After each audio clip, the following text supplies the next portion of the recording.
A Black woman, journalist, travel enthusiast, and all-around dream chaser, taking on the West Coast one discovery at a time. Here's what's coming your way during the inaugural season of Keeping Tabs. My expeditions come with a story. From snowboarding some of America's top resorts to parasailing, navigating wine country, and beyond, each mission has a message.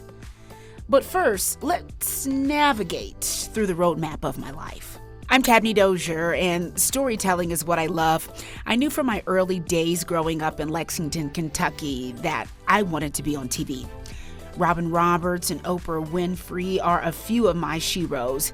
In the 90s and early 2000s, there were not a lot of Black women on TV, especially when it came to news.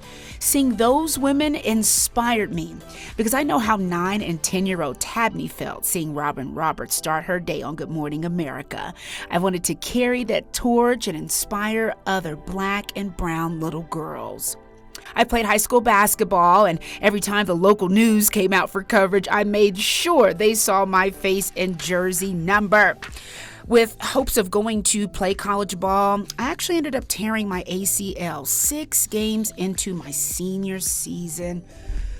Oh, and the day before my 18th birthday.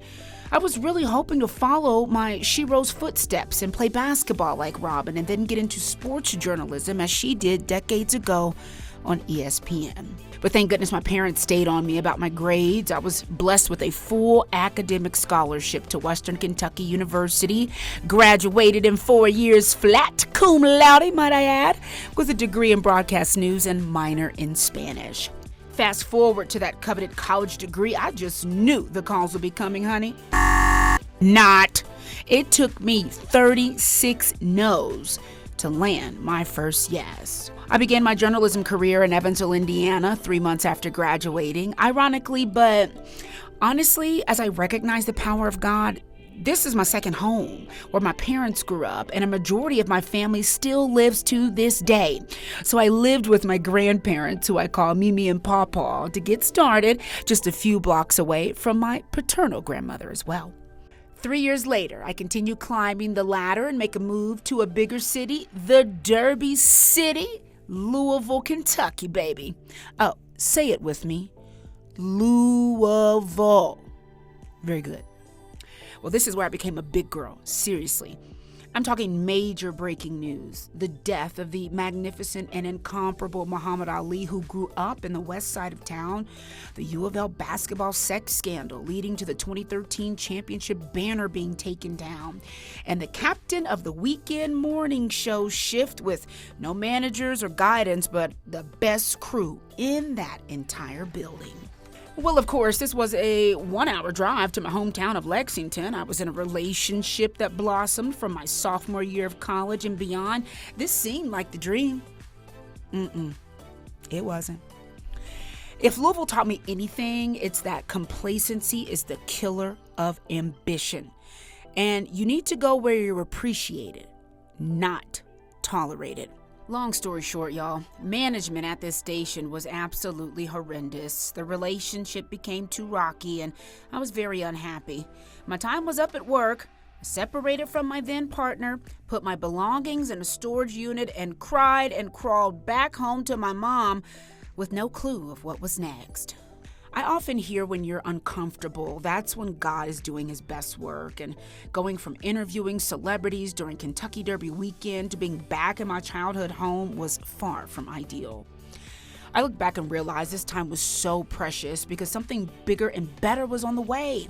I spent time with old friends, traveled, hell, had months without a job, sleeping in, draining my savings account, racking up credit card debt while constantly applying for jobs and having some interviews.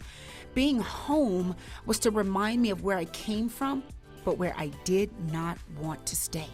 And also to cherish moments that are normally taken for granted, because you never know when your next assignment will be across the country in a global pandemic just a few short years away.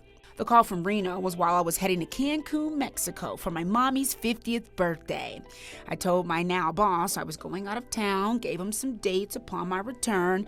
Well, while on vacation, and knee-deep in tequila, I latched onto the resort's Wi-Fi, and in my email was a flight and hotel booked to a state I was certain was pronounced Nevada. It's Nevada. Say it with me again. Nevada. Very good. Listen, I knew no one. The closest relative I had was a distant uncle that honestly I can count on one hand the number of times I saw in my life, and his family. Well, they were 3.5 hours away in the Bay Area, Hayward, California. But a main anchor gig and the only black on-air talent in the city at the time, no family or friends, failing at a long-term relationship. All right, let's go. Well, we'll dive more into what my body went through transitioning from the South to a high desert, not to mention my emotions and the 3-hour time difference. This was one of the best decisions in my life. Leaving the status quo and comfort has been mind-blowing. Hold up. Have I not mentioned my Emmy yet? All right, well, that might be a record. Yes, this audacious black woman from the South brought this almost 70-year-old TV news station in this quaint, predominantly white mountain town its first Emmy in station history. Woohoo! And that was all of our firsts. Wow. I wasn't supposed to win an Emmy in Louisville or be married or pregnant, which, I definitely wanted during my relationship, and Lord, not to mention every single female family member of mine beating me over the head verbally about babies for a decade because that's really all they knew. I was supposed to continue listening to my gut, that consistent burning purpose that was not being nourished back home, and not follow society's terrible standards and perceptions of what women should do with their lives and their bodies. That was God ordering my steps all along. Won't He do it? All right, well, there you have it. You are in the passenger seat on this journey. Maybe you've wanted to visit Lake Tahoe or other parts of Nevada and California. Maybe there's a dream on your heart that you just haven't fully explored. My hope is that I can be a vessel and a source of joy. Seriously, ask yourself, why not? What if that decision works? What if it completely changes your life? It has for me. I'll see you on my next adventure.